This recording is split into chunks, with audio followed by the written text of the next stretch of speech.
Hello, everyone, and welcome to the terribly delayed Q&A.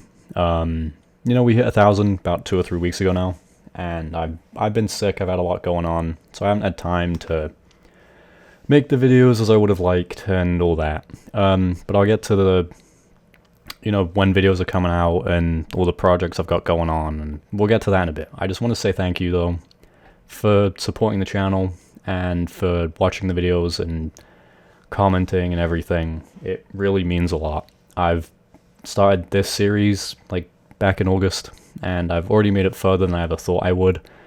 I never expected anyone would, care about these videos or want to watch them or anything. And if you've ever looked at the about page of the channel, like I've had this channel since about 2013.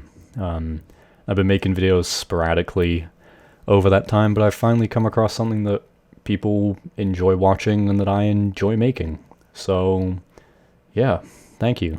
This video's gonna be a bit different. I don't have a script as I usually would, so I'm just rambling at the moment, really. But I'll stop and we'll get to the questions. But yeah, thank you for getting me this far. 1,000 is a massive milestone for me. And yeah, thank you. Why did I start making videos, and what inspires me to make videos? Well, I've been making videos sporadically for years, as I've already mentioned, but this version of the channel, I guess you could call it came up as an idea that I had over the summer, and I never really spoke on this, but I'm in college, I'm training to be a history teacher, I'm getting my degree and my certification, and I wanted to create, a series of videos to add a more engaging visual element to my lessons. And if it wasn't abundantly obvious, Ahoy is probably the biggest inspiration for this channel. And I'll get to him specifically in a little bit. But, I enjoy his content, and I feel firearms history is an underrepresented topic in history. And I wanted to, teach it in a engaging way. And, aside from Ahoy, Wendigoon, Internet Historian, Kyle Hill, Oversimplified, and like Forgotten Firearms. I take good inspiration from them. I've watched their content for years, and I think their content's engaging. It's mostly historically sound. I'm not saying mine's perfect by any means. But I wanted to explore military history in a similar fashion to those guys. And as people close to me can attest, I'm always coming up with new ideas for videos. I absolutely love history. I'm always finding out about new historical events and topics and stuff. So expect to see some more experimental videos coming out over the coming months. But I make videos because I enjoy it and I want to educate people. There's not really much more to it than that. Am I an Ahoy clone or am I an AI? I wanted to address these both in the same section because they've come up a lot, and I just wanted to flat out say no to both. Obviously my style is similar, and I do take inspiration from Ahoy, but our content serves different purposes in my eyes. And the way I view it, his content covers the history of firearms in the context of popular media, like movies, TV shows, all that. His focus is how are these weapons shown in media. That's his whole thing, in my view. And I wanted to cover the same history, but more in the context of military history. Their actual use in the military and the reasons they came up. And obviously, our information and talking points will overlap. But at the end of the day, his content details more the pop culture significance of the weapons, whereas I try and delve more into the military significance and their history in terms of their use with the military and instead of in media. I love Ahoy and his videos. I don't want to steal his audience or his content or anything. I write all my own scripts, I do my own research, but I do understand the assumption that people make that I'm just copying his work, but it's just not how it is. As for the AI thing, a lot of people commented that on my first attempt at the US Rifles and Muskets video. That was a mess. It's its own thing. But that's just how my voice is, tragically. I hate the way my voice sounds, honestly. All the voiceover is done by me. I if I could have an AI of me doing the voiceover, I would. It's the only part of these videos that I don't enjoy. I don't like the sound of my own voice. But the way I record and the way I read things from the scripts that I write, it can sound a bit robot-like, I do get that.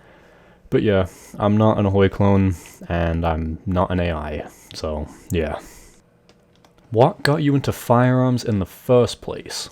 So, as a kid, I grew up in England. My entire family is very passionate about history, so I spent much of my childhood traveling around the historical sites in England and across Europe, mostly like World War I and II battlefields and such. I got to see the D-Day landing beaches, the old trench lines that, you know, run through the French and Belgian countryside. And while I was there, I got to see the weapons and vehicles used to fight these wars that had taken place throughout history. And that really sparked my interest. And on one of these, I got the chance to be able to fire a few of these old World War II relics as a teenager, and that only furthered my fascination with learning about them and their history and everything.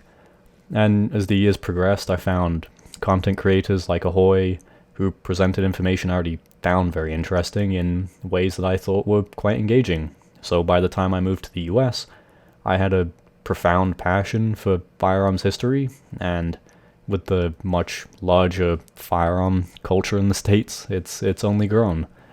So, you know, it's just the way I was raised, really, with surrounded by a lot of historically passionate people, led to me becoming interested in this kind of stuff. Where does the background gameplay come from? You know, the tragically unimpressive gameplay that is in the background of these videos, it's all done by me. It's just me on my computer, playing whatever games have the weapons I'm covering. I've been playing video games since I was a child, and I can't go out and afford to, you know, buy the firearms that I'm covering, and I don't want to rip other people's footage to demonstrate them in action, so it's the best alternative I have to provide, you know, footage of the weapons. So I'll usually find whatever games I own that have the weapons or that have mods for the weapons and all that, load them up, play for a couple of hours to try and get some decent gameplay, which is easier said than done a lot of the time. Put it in Premiere Pro, cut it down, and add it to the video as the background footage that you see. I've had people complain about the use of video games to demonstrate the weapons, which I can understand. They're not always the most accurate depictions, but my concern is just showing them in action, really. I don't really have any other way of demonstrating them, and it's enjoyable for me to do as well. I enjoy playing games, and it's a easy and effective way of showing them in action, so that's why I do it.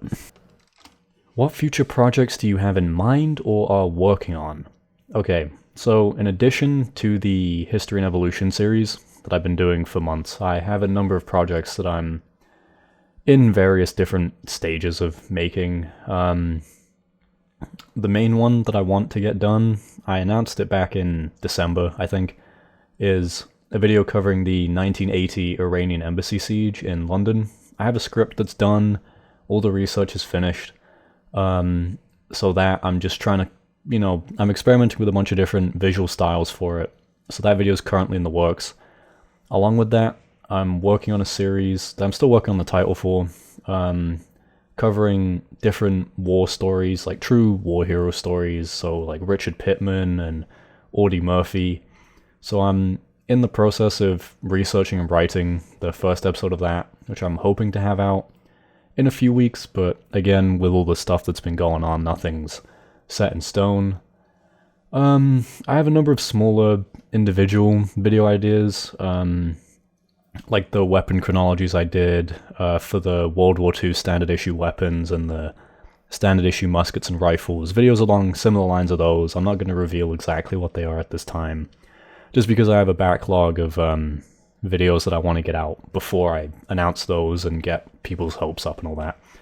But in the next few months, you can expect a wider variety of content on the channel.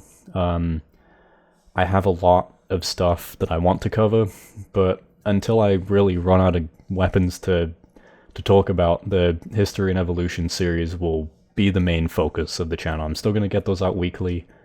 I do plan on changing when I'm releasing those. Just another thing I wanted to get to. I'm going to start putting the main videos out on Fridays instead of Mondays, just because more people are on YouTube on Fridays than they are on Mondays. It's just gets me more exposure, gets the channel more exposure, and the more experimental videos will become the ones that I release on Mondays. But I love making these videos. I love the History and Evolution series, but making other kind of content, it keeps me motivated and it stops me from burning out. So I'm trying to keep, you know, a good variety, and yeah, I have a bunch of ideas that I'm working on. Thank you all again for watching these videos. You know, I really appreciate the continued support and everything that you guys have shown me over the last 6 months. I have no plans of stopping making these anytime soon, and I'm just happy that you guys are enjoying the videos that I make. Hopefully, I know it was short, but hopefully it's given you some insight into me, my creative process, and like the reasons why I make what I make. So thank you so very much for watching these. I'll see you in the next video, and goodbye for now.